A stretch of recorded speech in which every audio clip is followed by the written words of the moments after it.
स्वागत है एक बार फिर आप सभी का समसामयिक घटना चक्र के इस ऑनलाइन प्लेटफॉर्म पर। मैं मोहित आप सभी का हार्दिक स्वागत करता हूं। यहां पर देखा जाए जो लोअर पीसीएस रिवीजन सीरीज की हम लोग बात कर रहे हैं, उस रिवीजन सीरीज के अंतर्गत अनावरत रूप से आप लोगों की क्लासेस चल रही हैं, जिसके अंतर्गत देखा जाए पॉलिटी, इकोनॉमी और साथ साथ में देखा जाए एनवायरमेंट की क्लासेस आपकी चल रही हैं। इतिहास मुझे मिला हुआ है पढ़ाने के लिए आपको कि मैं इतिहास की जो इंपॉर्टेंट पॉइंट्स है, फैक्ट्स हैं, वो आपको याद कराऊं, तैयार करवाऊं, ताकि जो आपकी परीक्षाओं में सवाल पूछे जाएं, आपकी परीक्षाओं में जो 5 नंबर के सवाल आने हैं, उन सवालों को आप आसानी से टैकल कर सके, आसानी से सॉल्व कर सके और पूरे के पूरे नंबर इतिहास के फिक्स कर सके। और इसी दृष्टिकोण से देखा जाए तो हम लोग यहाँ पर अपना जो रिवीजन सीरीज है उसको संचालित कर रहे हैं। आइए देखते हैं आज हम कौन कौन से फैक्ट्स पर रिवीजन करेंगे। सबसे पहले देखते हैं, हम लोग लास्ट अपनी जो क्लास थी उसमें हम लोगों ने मुगल काल तक के जो इंपॉर्टेंट पॉइंट्स थे उन पर चर्चा कर ली थी। आगे हम चलते हैं मराठा। ठीक है, अब मराठों से संबंधित देखा जाए जो महत्वपूर्ण बिंदु है, उन महत्वपूर्ण बिंदुओं में सबसे पॉइंट जो सुमेलित करने के लिए पूछे जाते हैं सवाल, अष्टप्रधान परिषद से पूछ लिए जाते हैं। ठीक है, अब यहां पर जो देखा जाए अष्टप्रधान, एक पॉइंट मैं आपको बताता हूं, अष्टप्रधान की तरह एक, जैसे अष्टप्रधान होती थी ना, अष्टप्रधान की तरह एक अष्टदिग्गज होते थे जो कृष्णदेव राय थे। कृष्णदेव राय, उनके शासनकाल में जो मंत्रियों का समूह था, मराठा शासन में जो मंत्रियों का समूह था उसको अष्टप्रधान कहा गया, जबकि जो कृष्णदेव राय थे, विजयनगर साम्राज्य था, वहां पर जो मंत्रियों का समूह होता था उसको अष्टदिग्गज कहा जाता था। और कृष्णदेव राय के शासनकाल में जैसे देखा जाए तेनालीराम वगैरह का नाम आपने सुना होगा, तो ये सब अष्टदिग्गज में आते थे। ठीक है, लेकिन हम यहाँ पर चर्चा करेंगे अष्टप्रधान के बारे में। आइए देखते हैं अष्टप्रधान में कौन कौन सम्मिलित थे।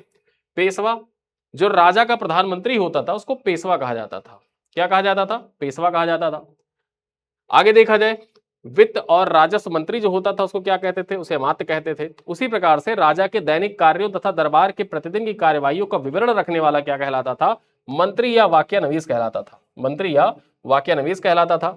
सचिव कौन होता था? अष्टप्रधान में सचिव राजकीय पत्र व्यवहार का जो कार्य देखता था उसको सचिव कहा जाता था।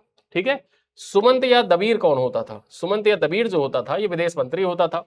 उसी प्रकार से देखा जाए सर्रे नौबत या सेनापति, सेना की भर्ती, संगठन, रसद आदि का प्रबंधन करने वाला जो अधिकारी होता था उसको सेनापति या सर्रे नौबत कहा जाता था। ठीक है, आगे देखा जाए पंडित राव। पंडित राव विद्वानों और धार्मिक कार्यों के लिए जो अनुदानों का दायित्व निभाता था उसे क्या कहा जाता था? उसको पंडित राव कहा जाता था। और जो न्यायाधीश होते थे वो कौन होते थे? मुख्य न्यायाधीश को न्यायाधीश कहा जाता था। तो इस प्रकार से देखा जाए कि 8 मंत्रियों की परिषद होती थी, 8 मंत्रियों का परिषद होता था, जिसको देखा जाए अष्टप्रधान कहा जाता था। इनके नाम जरूर याद रखिएगा, पेशवा, अमात्य, वाक्यानवीस, सचिव, सुमंत या दबीर, सर नौबत, पंडित राव और न्यायाधीश, ये अष्टप्रधान में सम्मिलित थे।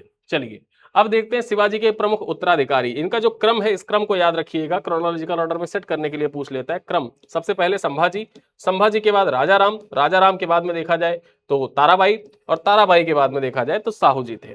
ठीक है, अब यहां पर एक एक कर चर्चा कर लेते हैं। यहां पर संभाजी के बारे में देखा जाए तो संभाजी शिवाजी के ज्येष्ठ पुत्र थे। संभाजी कौन थे? ये शिवाजी के ज्येष्ठ पुत्र थे और इन्होंने 1680 से लेकर 1689 तक शासन किया था। ठीक है, उसके बाद देखा जाए राजाराम, ये शिवाजी के कनिष्ठ पुत्र यानी कि छोटे पुत्र थे।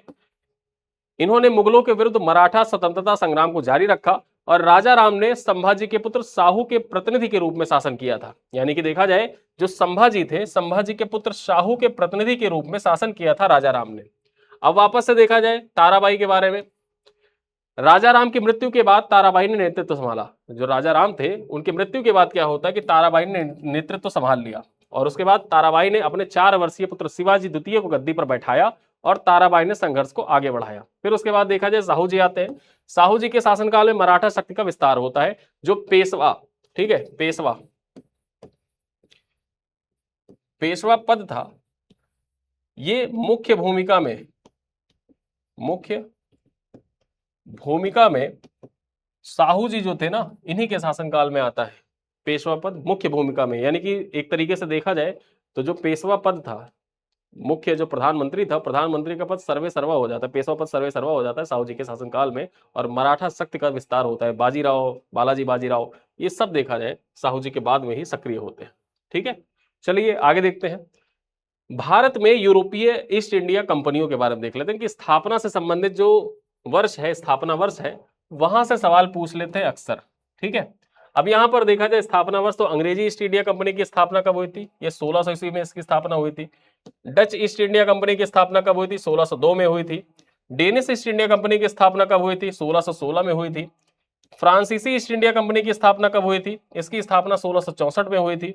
स्वीडिश ईस्ट इंडिया कंपनी की स्थापना कब हुई थी? तो स्वीडिश ईस्ट इंडिया कंपनी की स्थापना हुई थी 1731 में। तो इस प्रकार से देखा जाए, हमने यहाँ पर जो कंपनियां हैं और उनकी स्थापना वर्ष, इनके बारे में जानने का प्रयास किया। आपकी परीक्षा के दृष्टिकोण से देखा जाए इंपॉर्टेंट है। अब चलते हैं आगे। यहां पर देखा जाए जो अंग्रेज हैं, तो अंग्रेज और मराठा युद्ध के बारे में चर्चा करते हैं। एंग्लो मराठा जो युद्ध है, इसके बारे में चर्चा करते हैं। जो प्रथम एंग्लो मराठा युद्ध हुआ था, प्रथम एंग्लो मराठा युद्ध, ये कब हुआ था? ये 1775 से 1782 के बीच में हुआ था। और उस टाइम पर गवर्नर जनरल कौन था? तो वारेन हेस्टिंग गवर्नर जनरल था। द्वितीय एंग्लो मराठा युद्ध जो हुआ था, ठीक, आंग्ल मराठा युद्ध जो हुआ था, यहां पर देखा जाए ये 1803 से 1805 के बीच में हुआ था। वेलेस्ली उस टाइम पर गवर्नर था। फिर तृतीय आंग्ल मराठा युद्ध के बारे में चर्चा करते हैं। तृतीय आंग्लो मराठा युद्ध, यहां पर बात करें तो ये 1817 से 1818 के बीच में हुआ था। और यहां पर देखा जाए जो लॉर्ड हेस्टिंग्स था उस टाइम पर गवर्नर जनरल था। ठीक है, तो गवर्नर जनरल कौन था, कब से कब तक हुआ था, ये पॉइंट्स आपकी परीक्षा में पीवाईक्यू पूछा भी गया है। और पीवाईक्यू के दृष्टिकोण से देखा जाए तो हम लोग इस सीरीज को संचालित भी कर रहे हैं ताकि पीवाईक्यू भी देख ले, आपके जो आने वाले पॉइंट्स हैं उनको भी देख ले, लोअर पीसीएस भी कवर हो जाए, बिहार पीसीएस भी कवर हो जाए, और साथ साथ में यूपी पीसीएस भी आप देंगे तो वो भी कवर हो जाए। ठीक है, चलिए अब देखते हैं एक बेहद इंपॉर्टेंट कर्नाटक का युद्ध, जो आंग्ल मैसूर युद्ध है, आंग्ल सिख युद्ध है, आंग्ल मराठा युद्ध है, और सबसे खास आंग्ल मराठा युद्ध हो जाता है। आंग्ल मराठा युद्ध आपकी परीक्षा में लगभग 4-5 बार पूछे जा चुके हैं यूपी ट्रिपल एससी में। ठीक है, कर्नाटक वार जो है, कर्नाटक युद्ध जो है, कर्नाटक युद्ध भी कई बार आपसे पूछा गया है। और सबसे टफ देखा जाए एक तरीके से युद्धों में तो कर्नाटक का युद्ध ही है। प्रथम कर्नाटक युद्ध देखा जाए कब हुआ था? ये 1746 से 1748 के बीच में हुआ था। और एक्स-ला-सैपल की संधि जो 1748 में हुई थी, उसी के द्वारा ये समाप्त हुआ था। द्वितीय कर्नाटक युद्ध कब हुआ था? यह 1749 से 1754 के बीच में हुआ था। पौंडीचेरी की संधि के बाद यह समाप्त हुआ। जो तृतीय कर्नाटक युद्ध था, यह 1758 से 1763 के बीच में हुआ, पेरिस की संधि के द्वारा समाप्त हुआ था। ठीक है, तो ये क्रम आप याद रखिएगा, कर्नाटक का युद्ध कब से कब तक हुआ, सुमेलित करने के लिए सवाल आया हुआ है। इवन देखा जाए यूपी पीसीएस 2024 में, 2024 में सवाल आ गया था यहां से। ठीक है, तो ये पॉइंट आपके एग्जाम के दृष्टिकोण से इंपॉर्टेंट है। चलिए आगे चलते हैं। अब हम देखते हैं सिख मिसल और उनके संस्थापकों के बारे में। जो सिख मिसल है, जब यहां पर देखा जाए, सिख मिसल आपकी परीक्षा के दृष्टिकोण से इंपॉर्टेंट हो जाता है। अलग अलग मिसल यहां पर है और सभी मिसलों के जो संस्थापक है, संस्थापक नेताओं के बारे में आपको जानकारी यहां पर प्रोवाइड की गई है। सबसे पहले देखते हैं अहलूवालिया जो मिसल था, अहलूवालिया मिसल, इसके संस्थापक कौन थे? इसके संस्थापक थे जस्सा सिंह। ठीक है, सुकरचकिया मिसल, इसके संस्थापक कौन थे? चरत सिंह थे। जो सुकरचकिया मिसल है, इसी से संबंधित थे रणजीत सिंह। ठीक, रणजीत सिंह, राजा रणजीत सिंह जो थे वो इसी से संबंधित थे। फैजुल्लापुरिया या सिंहपुरिया मिसल जो थे, इसके संस्थापक कौन थे? तो नवाब कपूर सिंह इसके संस्थापक थे। उसी प्रकार से बात करें, जो फुल्किया मिसल है, फुल्किया मिसल के संस्थापक कौन थे? फूल सिंह बराड़ थे। करहिया मिसल के संस्थापक जय सिंह थे। भंगी मिसल के संस्थापक देखा जाए तो हरि सिंह थे। आगे देखा जाए रमगढ़िया मिसल जो था, यहां पर देखा जाए संस्थापक कौन थे? जस्सा सिंह रमगढ़िया। नकई मिसल सरदार, यहां पर देखा जाए हीरा सिंह। निशान वालिया मिसल दसौन सिंह। शहीदा मिसल जो था बाबा दीप सिंह। और उसके बाद देखा जाए करोड़ सिंधिया मिसल के करोड़ सिंह, और डल्ले वालिया मिसल जो थे इसके संस्थापक गुलाब सिंह थे।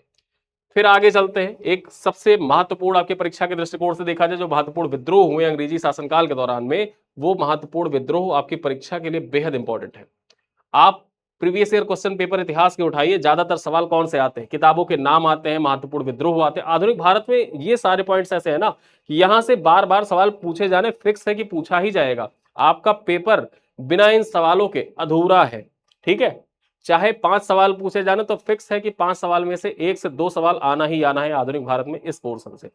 तो आइए देखते हैं अंग्रेजी शासन के विरुद्ध महत्वपूर्ण विद्रोह जो हुए उनके बारे में चर्चा करते हैं। सन्यासी विद्रोह, ये कहां पर हुआ था? बिहार और बंगाल का जो क्षेत्र था वहीं पर हुआ था। नेतृत्व भवानी पाठक और देवी चौधरानी के द्वारा किया गया था और 1763 से 1800 तक ये चला था।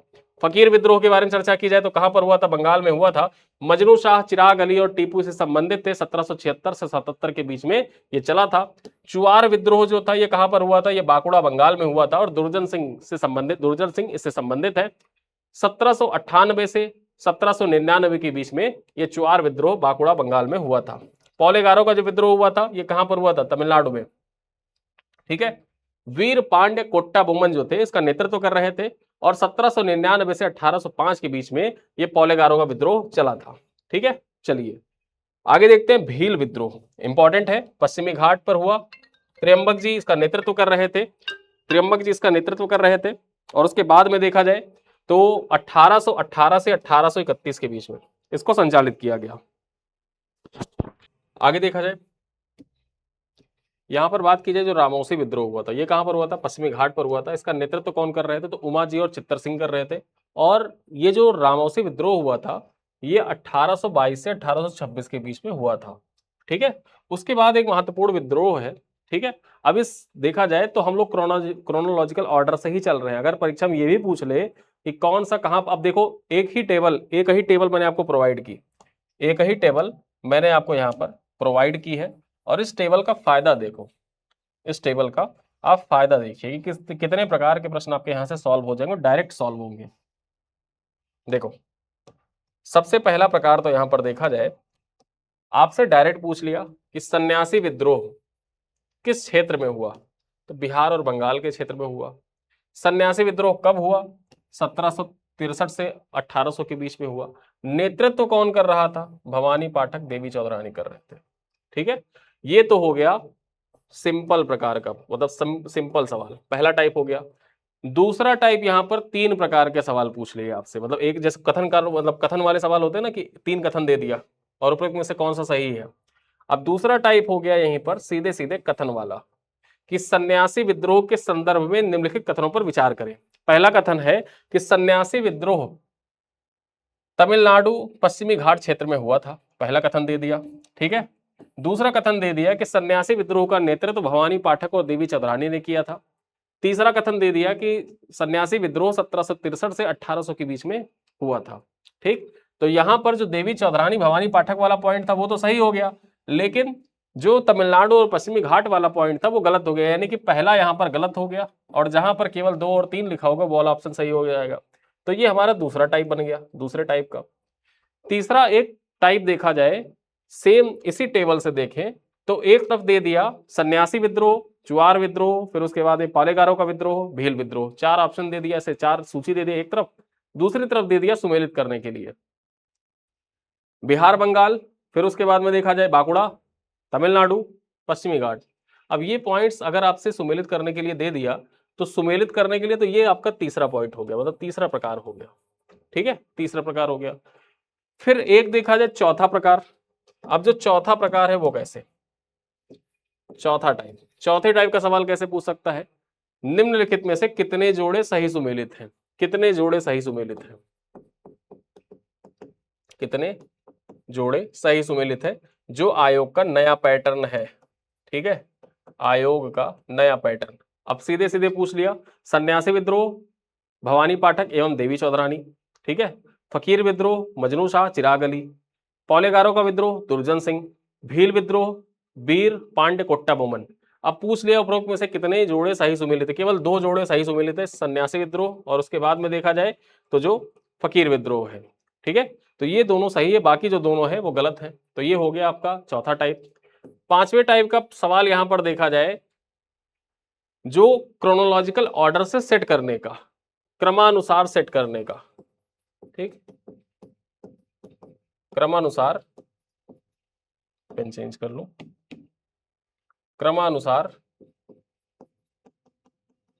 व्यवस्थित करें। अब क्रमानुसार व्यवस्थित करने के लिए अगर आपसे परीक्षा में पूछ लिया तो कैसे व्यवस्थित करने के लिए, जो क्रोनोलॉजिकल ऑर्डर है वो यही तो है कि जो विद्रोह हुए हैं उनका ऑर्डर आपको पता चल गया, पहले कौन हुआ है, बाद में कौन हुआ है, पहले नंबर पे कौन है, दूसरे पे कौन है, तीसरे पे कौन है। पहले पे सन्यासी विद्रोह, दूसरे पे फकीर विद्रोह, तीसरे पे चुआर विद्रोह, चौथे पे पालेगारों का विद्रोह और 5वें नंबर पे देखा जाए तो भील विद्रोह। तो ये क्रोनोलॉजिकल ऑर्डर तो आपको याद रहेगा ना, ऐसे ही क्रोनोलॉजिकल ऑर्डर से सवाल पूछ लिए जाते। यानी कि यहाँ पर देखा जाए आपको सीधे सीधे मैंने एक टेबल आपको प्रोवाइड किया और एक टेबल से 5-6 प्रकार के सवाल आपके बन सकते हैं। ठीक है, ये 5-6 टाइप आपके परीक्षा के लिए इंपॉर्टेंट हो जाता है। सबसे महत्वपूर्ण क्या है, देखिए ये सारे पॉइंट्स आपने पढ़े हैं, आपके नोट्स में भी है, आपके कंटेंट में भी है। बेसिकली जो मेरा रिवाइज करवाने का उद्देश्य है, रिवाइज करवाने के पीछे मेरा मुख्य उद्देश्य यही है कि मैं आपको सवालों की प्रकृति बता दूं कि किस प्रकार के सवाल आपकी परीक्षाओं में पूछे जा सकते हैं। ठीक, और एक यहाँ पर देखा जाए जो टीचर का मुख्य कार्य ही यही होता है कि वो आपको पहुंचे, कंटेंट आपके पास है पर्याप्त मात्रा में, कंटेंट आपने पढ़ा भी है पहले से, लोअर पीसीएस का मेंस देने जा रहे हैं, मेंस के लिए भी आपने ढेर सारे कंटेंट इकट्ठा कर रखे होंगे, टेलीग्राम, सोशल मीडिया, हर जगह से कंटेंट इकट्ठा किया है। लेकिन उस कंटेंट को आत्मसात कैसे करना है, सवालों को सोचना कैसे है, किस प्रकार से सवाल बन सकते हैं, अपनी जो स्ट्रेटजी है किस प्रकार से तैयार करनी है, प्रेजेंटेशन किस प्रकार से अपना तैयार करना है, और सवाल का सटीक उत्तर किस प्रकार से देना है, इसी को दशा और दिशा देने का कार्य होता है अध्यापक का। और वही कार्य मैं करने का प्रयास कर रहा हूं ताकि सारे सवाल आपके तैयार हो जाए। तो एक चार्ट और ढेर सारे सवाल यहाँ पर। चलिए आगे देखते हैं पागलपंथी विद्रोह के बारे में। यहाँ पर हमने रमोसी विद्रोह के बारे में चर्चा कर ली, चित्तर सिंह उमा जी 1822-26। पागलपंथी विद्रोह जो है कहां पर हुआ था, बंगाल में हुआ था। नेतृत्व किसके द्वारा, करमशाह और टीपू के द्वारा किया गया था। 1825 से 1833 के बीच में हुआ था। अहोम विद्रोह के बारे में चर्चा कर ले तो यह कहां पर हुआ था, यह हुआ था असम में। गोमधर कुंवर और धनंजय बोरगोहेन जो थे इसका नेतृत्व कर रहे थे, 1828 में हुआ था। वहाबी आंदोलन के बारे में चर्चा की जाए तो बिहार और उत्तर प्रदेश के क्षेत्र में इसका मुख्य प्रसार था। सैयद अहमद बरेलवी के इसका नेतृत्व कर रहे थे और 1820 से 1870 तक ये चला था। कोल आंदोलन के बारे में चर्चा की जाए तो छोटा नागपुर झारखंड क्षेत्र में हुआ था, वर्तमान झारखंड क्षेत्र में हुआ था। और जो बुद्धू भगत है वो इसका नेतृत्व कर रहे थे। यहाँ पर जो एक पॉइंट है नोट लगा हुआ है कि वहाबी आंदोलनकारी मोहम्मद साहब कालीन इस्लाम को पुनः स्थापित करना चाहते थे, इसीलिए उन्होंने वहाबी आंदोलन शुरू किया था और इसका मुख्य केंद्र बिहार और उत्तर प्रदेश था। टाइप्स ऑफ क्वेश्चंस सेम वही जो मैंने अभी आपको बताया था, उसी प्रकार के सवाल यहाँ से भी बन सकते हैं। खोंड विद्रोह के बारे में चर्चा की जाए, ये कहां पर हुआ था, ये हुआ था उड़ीसा में। चक्र बिसोई और अन्य यहां पर उनका नेतृत्व कर रहे थे, 1837 से 1856 के बीच में हुआ था। खासी विद्रोह कहां पर हुआ था, मेघालय में हुआ था। खासी एक प्रकार की जनजाति भी है। गारो, खासी, जयंतिया, मिकिर और रेंगमा, ये सब जनजातियां कहाँ की हैं, ये सब जनजातियां हैं मेघालय की। कहाँ की, मेघालय की जनजातियां हैं। आपकी परीक्षा में पूछा गया है सवाल। फैराजी आंदोलन के बारे में चर्चा की जाए तो इसका देखा जाए प्रसार कहां पर था, बंगाल में था। हाजी सरियतुल्लाह और दादू मियां इसका नेतृत्व कर रहे थे। 1818 से 1862 के बीच में ये चला था। संथाल विद्रोह यूपीपीसीएस 2018 में सवाल पूछा जा चुका है। बंगाल और बिहार के क्षेत्र में हुआ था। सिद्धू और कानू इसका नेतृत्व कर रहे थे। 1855 से 1856 के बीच में यह हुआ था। और परीक्षा में सवाल ऐसा भी पूछा गया है कि 1857 की क्रांति से पूर्व निम्नलिखित में से कौन सा विद्रोह हुआ था। 1857 की क्रांति शुरू होने के मतलब देखा जाए एक साल पहले इस प्रकार से ऐसा सवाल पूछा था, तो ये संथाल विद्रोह ही था जो हो रहा था उस टाइम पर। ठीक है, 1855-56 में हुआ था। ठीक, तो ये पॉइंट आपको याद रखना है। चलिए आगे देखते हैं। 20वीं सदी के कुछ प्रमुख आंदोलन देख लेते हैं। कूका आंदोलन कहां पर हुआ था, कूका आंदोलन ये पंजाब में हुआ था। भगत जवाहर मल इसका नेतृत्व कर रहे थे। 1840 से लेकर 1872 के बीच में हुआ था। रंपा विद्रोह के बारे में चर्चा की जाए तो ये आंध्र प्रदेश में हुआ था। अल्लूरी सीताराम राजू इसका नेतृत्व कर रहे थे। जो अभी RRR मूवी आई थी ना, RRR, अल्लूरी सीताराम राजू। ठीक है, और ये कब हुआ था, 1900 बात की जाए तो 1922 से 1924 के बीच में हुआ था। ताना भगत आंदोलन के बारे में चर्चा की जाए तो ये कहां पर हुआ था, बिहार में हुआ था। यात्रा भगत इसका नेतृत्व कर रहे थे और 1914 में हुआ था। तेभागा आंदोलन के बारे में चर्चा की जाए तो ये पश्चिम बंगाल में हुआ था। जो बंगाल है तत्कालीन बंगाल, वर्तमान पश्चिम बंगाल उस क्षेत्र में हुआ था। और 1946-47 आजादी के समय देखा जाए कौन सा महत्वपूर्ण विद्रोह चल रहा था, ये तेभागा आंदोलन चल रहा था उस टाइम पर। ठीक है, तो ये हमने चर्चा किया। कुछ अन्य विद्रोह देख लेते हैं। किसान और क्षेत्रीय विद्रोहों में पाइका विद्रोह, पाइका विद्रोह कब हुआ था, ये उड़ीसा में हुआ था। बख्शी जगत बंधु विद्याधर इसका नेतृत्व कर रहे थे। 1817 से लेकर 1825 के बीच में हुआ था। नील विद्रोह के बारे में चर्चा की जाए तो बंगाल में हुआ था। दिगंबर विश्वास और विष्णु विश्वास इसका नेतृत्व कर रहे थे। 1859 से 16 के बीच में हुआ था। पावना विद्रोह के बारे में चर्चा की जाए तो पावना पश्चिम बंगाल में ईशान चंद्र राय और शंभुपाल इसका नेतृत्व कर रहे थे। दक्कन विद्रोह कहां पर हुआ था, यह महाराष्ट्र में हुआ था 1875 में। मोपला विद्रोह मालाबार केरल में हुआ था। अली मुसलियार इसका नेतृत्व कर रहे थे और 1921-22 में यह विद्रोह हुआ था। और सेम जो टाइप ऑफ क्वेश्चंस हैं जो मैंने आपको बताया कि किस प्रकार के सवाल बन सकते हैं, वो सारे पॉइंट्स यहां पर भी उसी प्रकार से सवाल बन सकते हैं। आपकी परीक्षा के लिए ये टेबल इंपॉर्टेंट है। चलिए आगे देखते हैं। 1857 के विद्रोह से पूर्व के सैनिक विद्रोहों के बारे में चर्चा कर लेते हैं। 1806 में देखा जाए तो वेल्लोर में सैनिक विद्रोह होता है। कारण क्या रहता है, तो धार्मिक प्रतीकों को हटाने के आदेश के विरुद्ध जो होता है विद्रोह होता है। ठीक है। 1824 में बैरकपुर में विद्रोह होता है सैनिकों के द्वारा। समुद्री मार्ग से वर्मा जाने का आदेश के विरोध में यह विद्रोह होता है, क्योंकि उस टाइम पर देखा जाए तो समुद्र पार करने पर अपने जाति से निष्कासित कर दिया जाता था। ऐसी प्रथा थी कि कोई व्यक्ति जो समुद्र पार कर लेता है वो अपनी जाति से बहिष्कृत कर दिया जाएगा, और इसी के विरुद्ध विद्रोह हुआ था बैरकपुर में 1824 में। 1844, 1849, 1850 और 1852 में देखा जाए तो दूरस्थ क्षेत्र सेवा भत्ता न मिलने के विरुद्ध विद्रोह हुआ था सैनिकों का। 23 जनवरी 1857 को दमदम कलकत्ता में चर्बी वाले कारतूस के विरुद्ध देखा जाए विद्रोह हुआ था। ठीक है। और 26 फरवरी 1857 को देखा जाए बरहामपुर बंगाल में चर्बी वाले कारतूस के विरुद्ध में विद्रोह हुआ था। ठीक है। तो ये दमदम कलकत्ता और बरहामपुर बंगाल में दोनों विद्रोह जो हुए थे ये जनवरी और फरवरी 1857 में हुए थे। चलिए आगे देखते हैं। 1857 के विद्रोह के स्वरूप के संबंध में इतिहासकारों का मत क्या है। जो 1857 की क्रांति हुई थी इसमें इतिहासकारों का जो मत है उसको जानने का प्रयास करते हैं। सबसे पहले देखते हैं, यह भारत का प्रथम स्वतंत्रता संग्राम था। यह बात किसने कही थी, तो वीडी सावरकर के द्वारा कही गई थी। वीडी सावरकर ने यह बात कही थी। आगे देखा जाए इसको एक राष्ट्रीय विद्रोह किसके द्वारा कहा गया था, बेंजामिन डिज़ायरेली के द्वारा कहा गया था। ठीक है, यह राष्ट्रीय विद्रोह था। यह पूर्णतः सिपाही विद्रोह था। यह बात किसने कही थी, यह बात कही थी सर जॉन लॉरेंस और सीले ने। ठीक है। आगे देखा जाए यह अंग्रेजों के विरुद्ध हिंदू और मुस्लिम का षड्यंत्र है। अंग्रेजों के विरुद्ध हिंदू और मुसलमानों का षड्यंत्र है। यह बात किसने कही थी, तो जेम्स आउटरम और डब्ल्यू टेलर के द्वारा कही गई थी। आगे देखें तो बर्बरता और सभ्यता के बीच का युद्ध किसने कहा है, तो टी.आर. होम्स ने कहा है। उसी प्रकार बात की जाए तो यह धर्मांधों का ईसाइयों के विरुद्ध युद्ध था। धर्मांधों का ईसाइयों के विरुद्ध ये युद्ध है। यह बात किसने कही है, तो यह बात E.L. रिज ने कही है। ठीक है, L.E.R. रिज के द्वारा कही गई थी। और आगे देखा जाए तो आर.सी. मजूमदार ने बात कही थी कि 1857 का विद्रोह ना तो पहला भारतीय विद्रोह था और ना ही राष्ट्रीय स्वतंत्रता संग्राम। ये बात किसने कही है, ये आर.सी. मजूमदार ने कही है। और आर.सी. मजूमदार के इसी कोट को हाईलाइट करते हुए Uttarakhand PCS UK PCS 2021 UK PCS 2021 मुख्य परीक्षा, ठीक है, 16 नंबर का सवाल पूछा गया था 2021 में। देखा जाए उत्तराखंड पीसीएस की खासियत यह है कि वहां पर सवाल आज भी अति लघुत्तरीय, लघुत्तरीय, दीर्घ उत्तरीय, विस्तृत उत्तरीय टाइप के सवाल पूछे जाते हैं।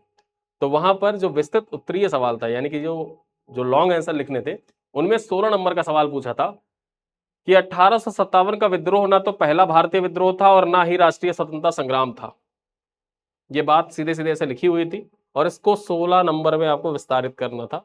5 पेज वहां पर मिलता है लिखने के लिए। 16 नंबर का क्वेश्चन है, 5 पेज में आपको लिखना है। तो ये पॉइंट्स वहां पर लिखने थे। ठीक है, और ये उक्ति किसकी है, आर.सी. मजूमदार की उक्ति है। चलिए आगे देखते हैं। जैसे एक उक्ति याद आ गया, साहित्य समाज का दर्पण है। ठीक है, साहित्य समाज का दर्पण है।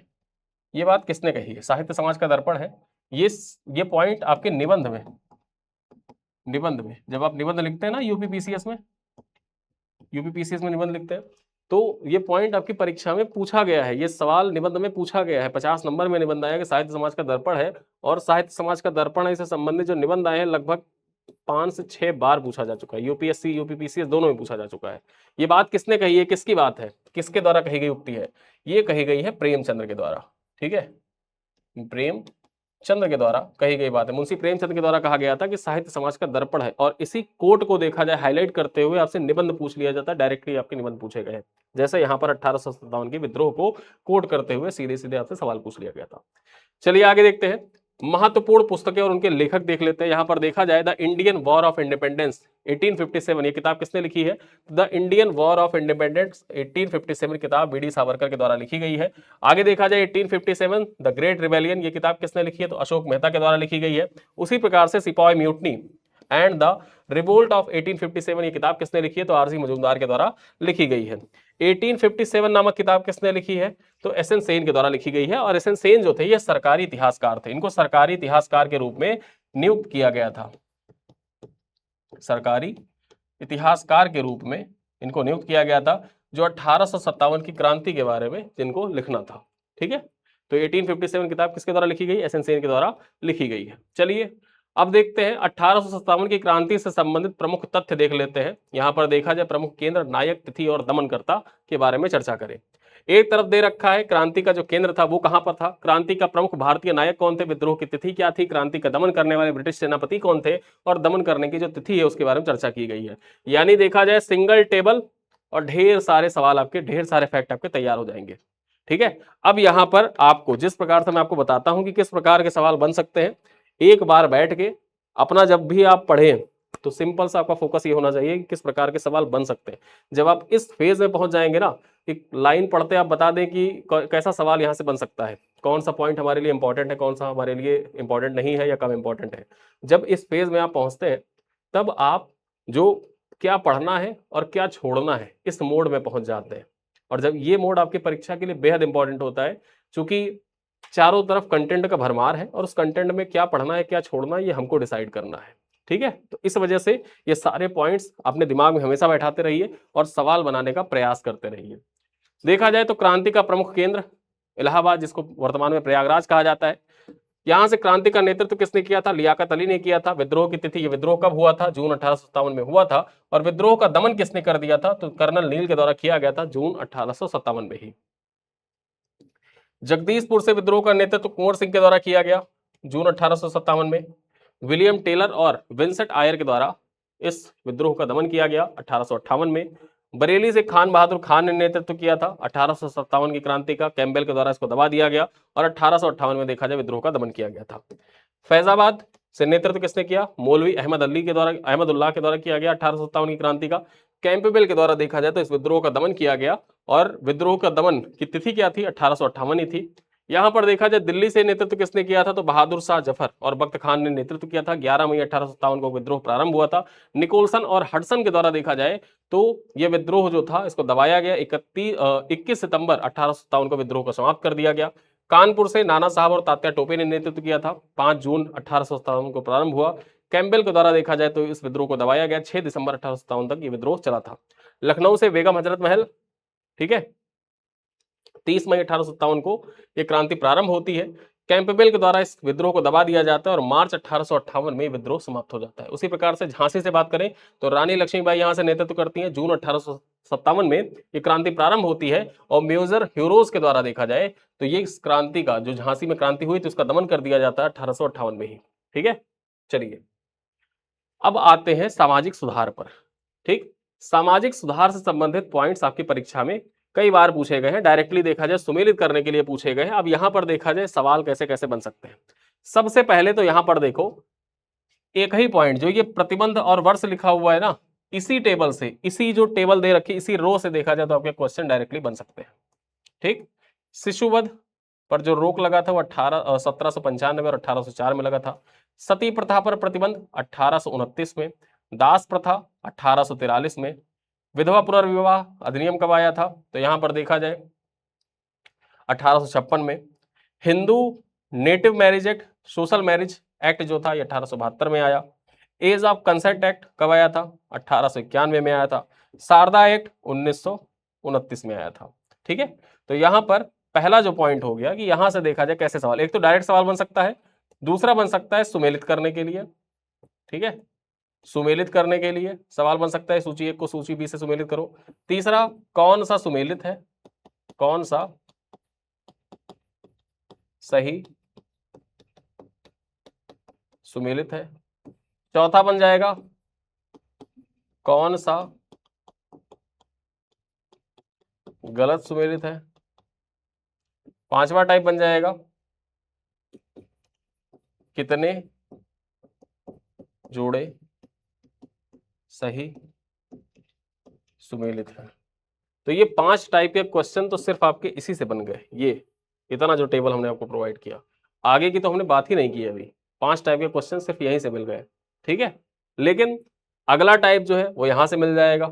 फिर वही सेम चीज यहां भी अप्लाई होगी। 5 टाइप के क्वेश्चन यहां से बन सकते हैं। एक तो सिंपल क्वेश्चन बन गया, दूसरा कौन सा सही सुमेलित है, कौन सा सही सुमेलित नहीं है, तीसरा टाइप हो गया।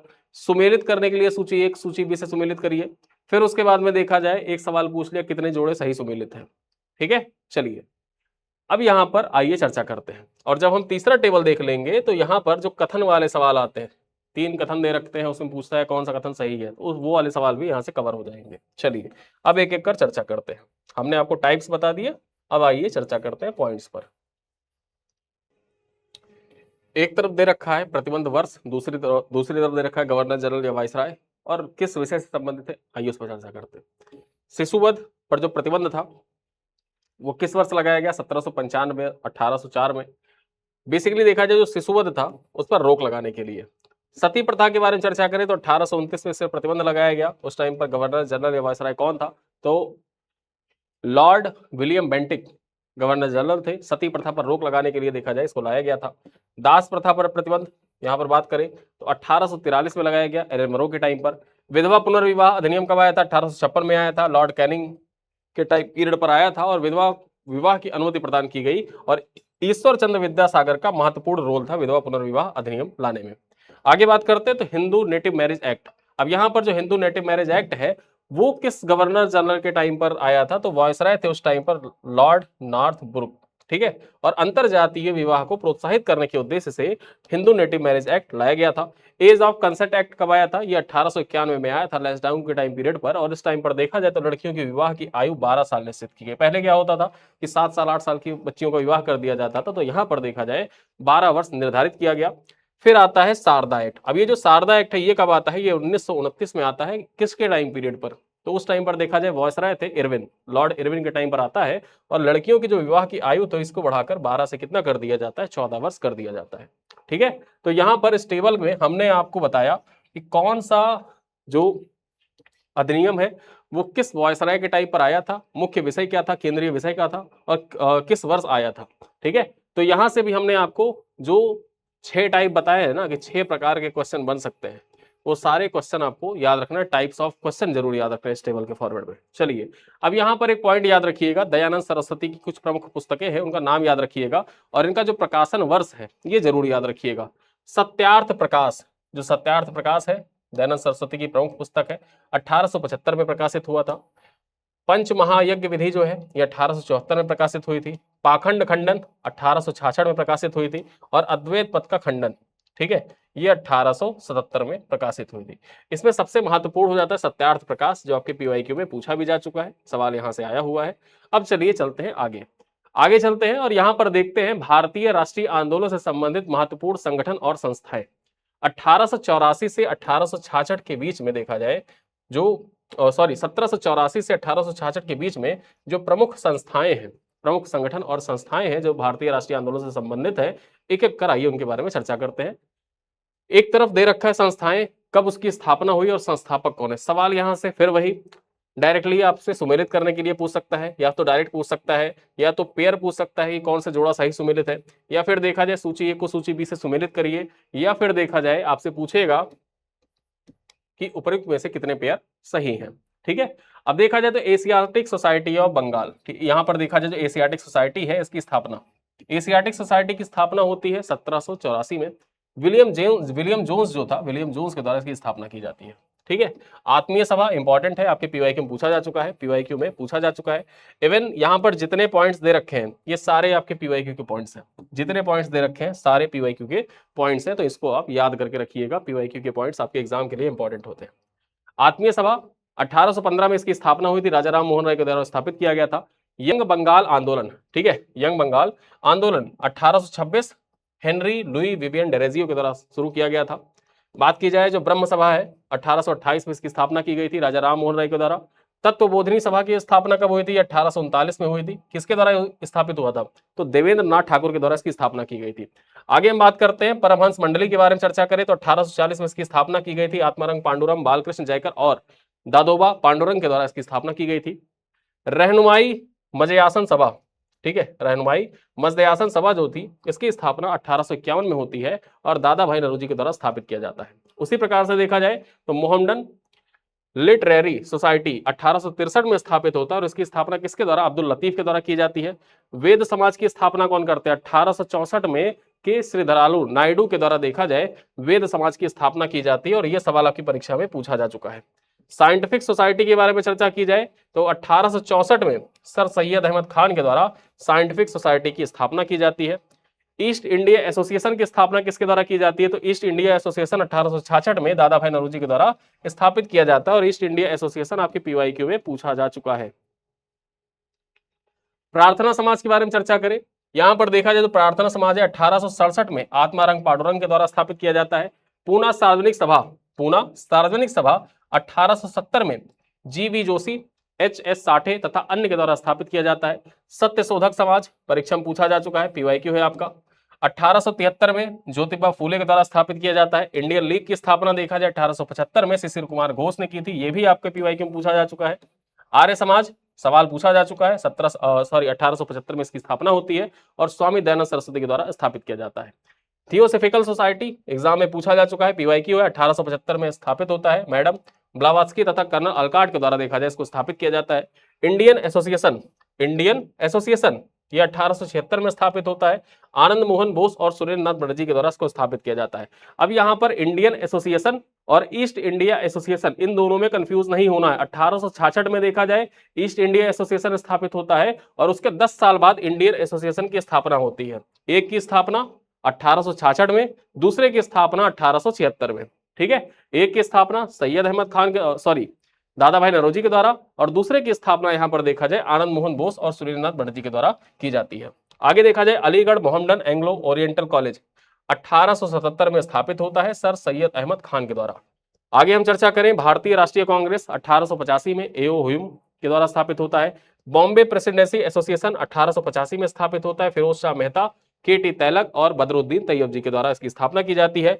इंडियन नेशनल सोशल कॉन्फ्रेंस की स्थापना कब होती है? तो इसकी स्थापना होती है 1887 में, महादेव गोविंद रानड़े के द्वारा इसकी स्थापना की जाती है। शारदा सदन की स्थापना कब होती है? उसके जस्ट एक साल बाद यहां पर देखा जाए जो इंडियन नेशनल सोशल कॉन्फ्रेंस था उसके एक साल बाद शारदा सदन की स्थापना 1888 में की जाती है। किसके द्वारा? रमाबाई के द्वारा। ठीक है, आगे देखें बेलूर मठ जो है 1897 में स्वामी विवेकानंद के द्वारा स्थापित किया जाता है। उसके आगे चलते हैं रामकृष्ण मिशन, ये आपके पीवाईक्यू में पूछा जा चुका है, 1897 में स्वामी विवेकानंद के द्वारा ही स्थापित किया गया। फिर आगे चलते हैं अभिनव भारत समाज, अभी जो अभिनव भारत समाज है ये भी आपके पीवाईक्यू में पूछा जा चुका है। ठीक है, आप पूर्वावलोकन उठाएंगे तो वहां पर ये सारे संस्थाओं के बारे में पूछा जा चुका है।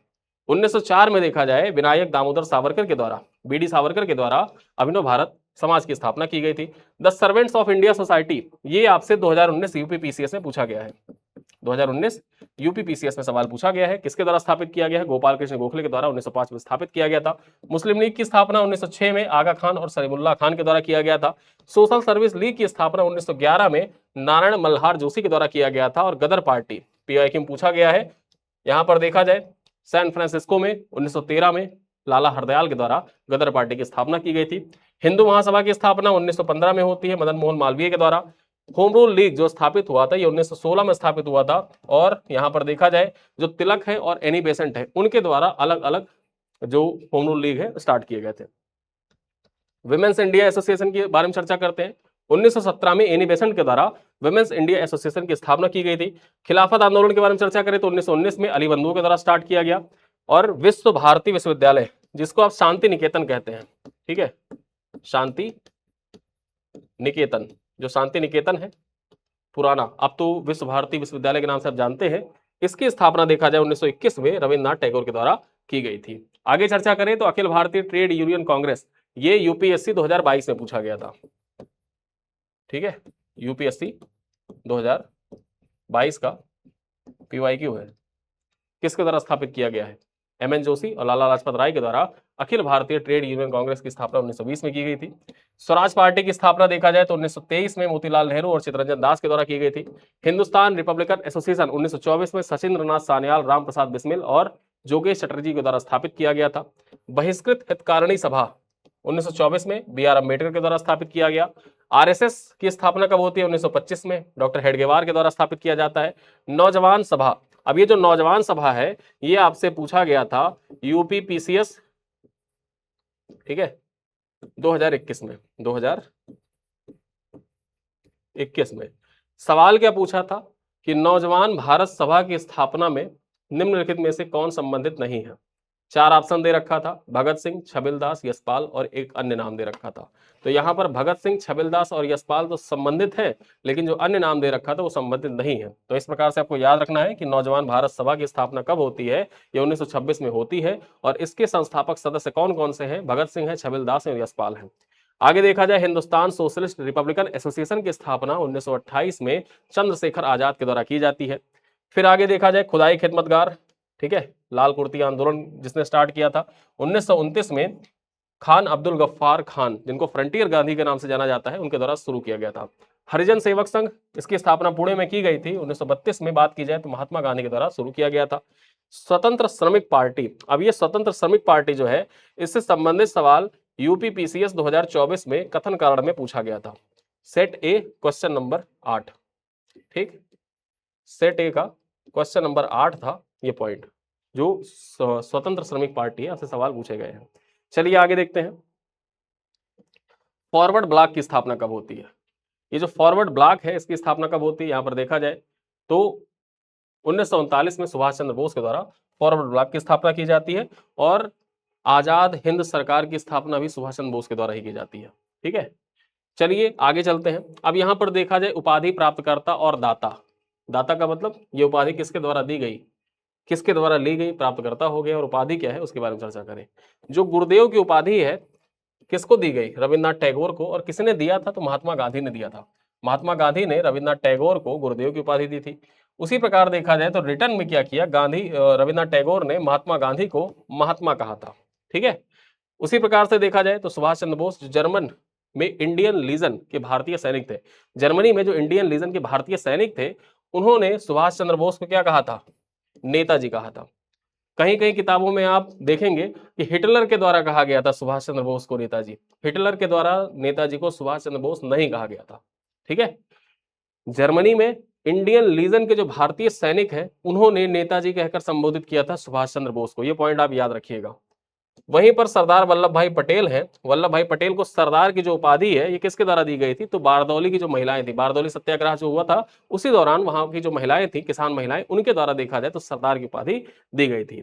और आगे देखा जाए जो राजेंद्र प्रसाद है, राजेंद्र प्रसाद को देश रत्न या अजात शत्रु की उपाधि किसके द्वारा दी गई थी, तो महात्मा गांधी के द्वारा दी गई थी। ठीक है, चलिए आगे देखते हैं, हिंदू मुस्लिम एकता का राजदूत, ठीक, मोहम्मद अली जिन्ना को कहा जाता है। और किसने कहा था, सरोजनी नायडू ने कहा था। सरोजनी नायडू के द्वारा हिंदू मुस्लिम एकता का राजदूत या प्रतीक कहा गया था मोहम्मद अली जिन्ना को। रविन्द्रनाथ टैगोर के द्वारा सुभाष चंद्र बोस को उपाधि प्रदान की गई थी, कौन सी, देश नायक की उपाधि। उसी प्रकार जो महाराज खेतड़ी थे, स्वामी विवेकानंद को देखा जाए तो इन्होंने विवेकानंद की उपाधि प्रदान की थी। इसके पहले नरेंद्र नाम था, जैसा कि आप जानते हैं। सुभाष चंद्र बोस को देखा जाए, सुभाष चंद्र बोस ने महात्मा गांधी को राष्ट्रपिता कहकर संबोधित किया था। राष्ट्रपिता जो आप कहते हैं कि राष्ट्रपिता उपाधि, ये किसको कहा गया, मतलब किसने दी थी, सुभाष चंद्र बोस के द्वारा दी गई थी महात्मा गांधी को। अकबर द्वितीय के द्वारा देखा जाए, जो राम मोहन राय थे, इनको राजा की उपाधि दी गई थी, और इसीलिए नाम लिखा जाता है राजा राम मोहन राय। तो राजा राम मोहन राय जो राजा की उपाधि है किसके द्वारा दी गई थी, अकबर द्वितीय के द्वारा प्रदान की गई थी। ठीक है, तो ये थे हमारे आज की इस इतिहास क्लास में रिवीजन सीरीज के अंतर्गत महत्वपूर्ण पॉइंट्स। उन पॉइंट्स को मैंने आज आपको बताया, समझाया, किस प्रकार के क्वेश्चन यहां से बन सकते हैं, सारे पॉइंट्स बताए। आपके एग्जाम के दृष्टिकोण से जितने इंपॉर्टेंट फैक्ट्स हैं, पॉइंट्स हैं, जिनको आपको बारंबार याद करने चाहिए, बार बार आपको रिवाइज करने चाहिए और मल्टीपल टाइम रिवाइज करने चाहिए, क्योंकि यहां से आपके भूलने की संभावना भी ज्यादा होती है। और चूंकि आपके भूलने की संभावना ज्यादा है, इसीलिए एग्जामिनर सवाल भी यहाँ से ज्यादा बनाता है। ठीक है, और आधुनिक भारत में ये सारे पॉइंट्स ऐसे हैं, ये कोर एरियाज है। अगर आपके क्वेश्चन, मतलब आपके पेपर में 5 क्वेश्चन आ रहे हैं इतिहास के, तो 2 क्वेश्चन फिक्स हैं कि आधुनिक भारत से आना ही आना है।